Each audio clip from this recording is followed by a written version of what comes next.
નમસ્તે વિદ્યાર્થી મિત્રો, શ્રી ગણેશ ક્લાસીસમાં દરેક લોકોનું હાર્દિક સ્વાગત છે। વિદ્યાર્થી મિત્રો, વિડીયોની શરૂઆત કરીએ તે પહેલાં ખાસ યાદ રાખજો, let's join the hand, make the society be educated. આવો હાથ સાથ મિલાઈએ, સમાજ કો શિક્ષિત બનાવીએ। હવે વિદ્યાર્થી મિત્રો, હવે આપણે વાત કરવાના છીએ તમારો જે સબ્જેક્ટ છે એન્વાયરમેન્ટલ સ્ટડી 2। હવે આના જે આઈએમપી ટોપિક છે અને આઈએમપી ક્વેશ્ચન કયા છે એ તમારે લાસ્ટ સુધી જોવાનું છે, એટલે તમને આઈએમપી ક્વેશ્ચન મળી જશે। ચલો, તો આપણે કોઈ જાતનો સમય નહીં બગાડી, ક્વેશ્ચન આપણે યુનિટ વાઇઝ શરૂ કરી દઈએ કે વોટર એન્ડ એનર્જી રિસોર્સ। એની અંદર તમને ક્વેશ્ચન નંબર 1 છે, what is a dam? Dam એટલે શું? State the benefit and the problems of the dams. ડેમના લાભ અને સમસ્યા જણાવવાના છે, તો આ ક્વેશ્ચન તમારા માટે ખાસ ઇમ્પોર્ટન્ટ ક્વેશ્ચન રહેશે।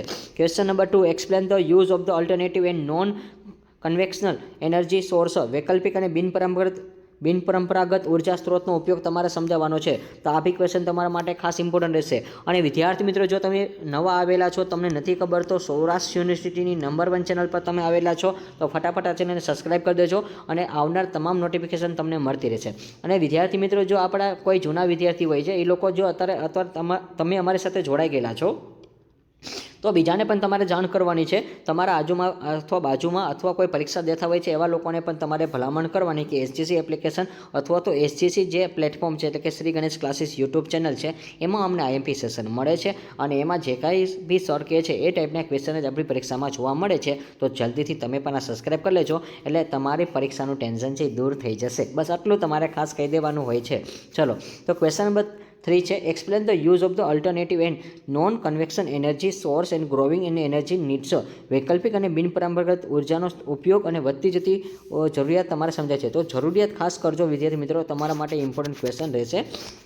ચલો, ત્યાર પછી ક્વેશ્ચન નંબર 4 છે, energy resource and environment impact of the energy generation. ઉર્જા સંશોધન અને ઉર્જા ઉત્પાદનની પર્યાવરણની અસર તમારે કહેવાની રહેશે।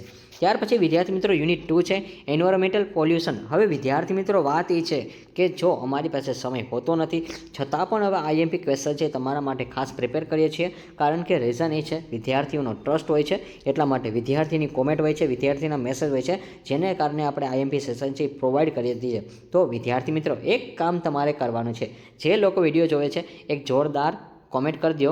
તમારે 3 પ્રકારની કોમેન્ટ કરવાની છે, એક એસજીસી એપ્લિકેશન વિશે કરો, એક તમે પીએમ સર વિશે કરો, અને ત્યાર પછી તમારે કરવાની છે કે શ્રી ગણેશ ક્લાસીસ બેઝ ઉપર તમારે કરવાની છે। ચલો, તો ફટાફટ તમે કોમેન્ટ કરી દેજો, અને કેટલી યુઝફુલ થાય છે અમારા જે આઈએમપી સેશન, તો એ પણ તમારે ખાસ કોમેન્ટમાં જણાવવાનું છે। ચલો, તો ફટાફટ તમે દેર ન કરતા કોમેન્ટમાં જાણ કરો, કોમેન્ટ કરશો એટલે આપોઆપ છે અમને આઈડિયા આવી જશે અને તમે કેટલા મોટિવેશન અમને કરી શકો છો। તો ચલો, તમારે પણ મોટિવેશન કરવાનું છે, અમે તમને જેમ મોટિવેશન કરી છે પરીક્ષાના સમયે, તો તમારે પણ કરવાનું રહેશે।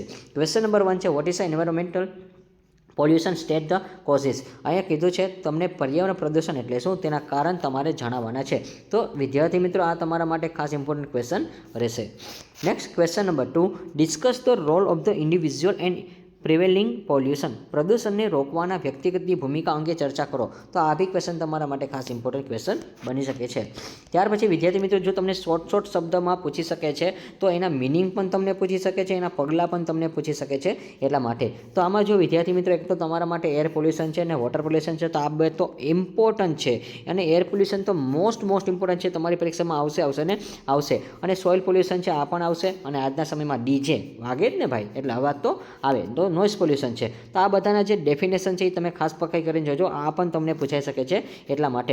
અને લાસ્ટમાં તમને કીધું છે ન્યુક્લિયર પોલ્યુશન, તો વિદ્યાર્થી મિત્રો, જરૂર છે કે આમાંથી તમને કોઈ પણ 2 અથવા 3 શોર્ટ નોટ પૂછી શકે છે, એટલા માટે તમે આને ખાસ પ્રયત્ન કરજો અને વ્યવસ્થિત રીડ કરીને જજો। બાકી તમને આવડે છે, કારણ કે ખરેખર આ ધોરણ 5માં પૂછાય છે, એટલા માટે કે ભાઈ શું એર પોલ્યુશન કોને કહેવાય, નોઇઝ પોલ્યુશન કોને કહેવાય, સોઇલ પોલ્યુશન કોને કહેવાય, આ બધું તમને ઓલરેડી 5મા 6ઠા ધોરણમાં અત્યારે જે લોકો સ્ટડી કરે ને એને પણ આવે છે, તો આ તો તમને આવડતું જ હોય છે, એટલા માટે।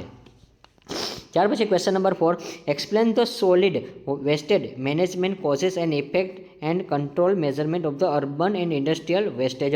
શહેરી અને ઉદ્યોગ કચરાના ઘન કચરાના વ્યવસ્થાના કારણે અસર અને નિયંત્રણ તમારે પગલાં લેવાના છે, તો આ બી તમારા માટે એક ક્વેશ્ચન મોસ્ટ ઇમ્પોર્ટન્ટ ક્વેશ્ચન રહેશે। ત્યાર પછી યુનિટ 3 છે, ઇમર્જિંગ ટ્રેન્ડ। હવે તમને શોર્ટ નોટ આપેલી છે, તો વિદ્યાર્થી મિત્રો, જે શોર્ટ નોટ તમને કહું છું એ ટીક માર્ક કરો, એ તમે ખાસ ઇમ્પોર્ટન્ટ મહત્વ આપજો। એક તો લખ્યું છે પર્યાવરણ એકાઉન્ટિંગનું મહત્વ, આ તમારે સમજાવવાનું છે, તો આ તમને પ્રશ્ન પ્રશ્નમાં પણ પૂછી શકે અને શોર્ટ નોટમાં પણ પૂછી શકે છે. ગ્રોવિંગ એનર્જી છે, ઉર્જાની વધતી જતી જરૂરિયાત તમારે સમજાવવાની છે. ગ્રીન માર્કેટિંગ અને વોટર પોલ્યુશન, આ બે તમને શોર્ટ નોટનો ડિફરન્સ અને બે એક સાથે પણ પૂછી શકે છે. ગ્રીન માર્કેટિંગ જળ પ્રદૂષણ છે.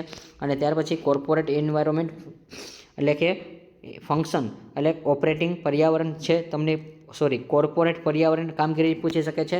અને લાસ્ટ ક્વેશ્ચન તમારા માટે એક યુનિક ક્વેશ્ચન છે. આ ક્વેશ્ચન ઇમ્પોર્ટન્ટ રહેશે એટલા માટે ચલો તો આ બી ક્વેશ્ચન તમને બની શકે છે કે the types of the environment, કે એન્વાયરમેન્ટને તમારે પ્રકાર કરાવવાના છે, જણાવવાના છે. અને એન્વાયરમેન્ટ ઇકોનોમિક્સ છે. તો આ બે કમ્બાઇન્ડ ક્વેશ્ચનના તમને પ્રકાર પૂછી શકે છે. તો આ બી ક્વેશ્ચન તમે ખાસ કરીને જોજો. તો આશા રાખું છું વિદ્યાર્થી મિત્રો કે આ તમને વિડીયો ખૂબ ગમ્યો હશે. અને જો તમને ખરેખર આ વિડીયો ગમ્યો છે તો મેક્સિમમ શેર કરી દેજો. અને મેક્સિમમ તમારે શું કરવાની છે તો કે શેર કરીને લાઇક પણ કરી દેવાની છે અને સાથે કોમેન્ટ પણ કરવાની છે. ચલો તો ફટાફટ જે લોકો વિડીયો જોવે છે એ લોકો મોસ્ટ આઈએમપી અને મોસ્ટ વર્ડમાં કોમેન્ટ કરવાની છે. અમે જેમ તમને આઈએમપી આપીએ છીએ એવી રીતે તમારે પણ કોમેન્ટ કરવાની જરૂર છે. ચલો તો ફટાફટ પોતાની કોમેન્ટ કરી દેજો. અને નેક્સ્ટ ફરી પાછા આપણે સેમ 5માં મળશું. તો અત્યારથી તમે કોમેન્ટ કરી દેજો એટલે જેથી કરીને આપણને આઈડિયા આવે. Like this video, share this video, follow with એસજીસી.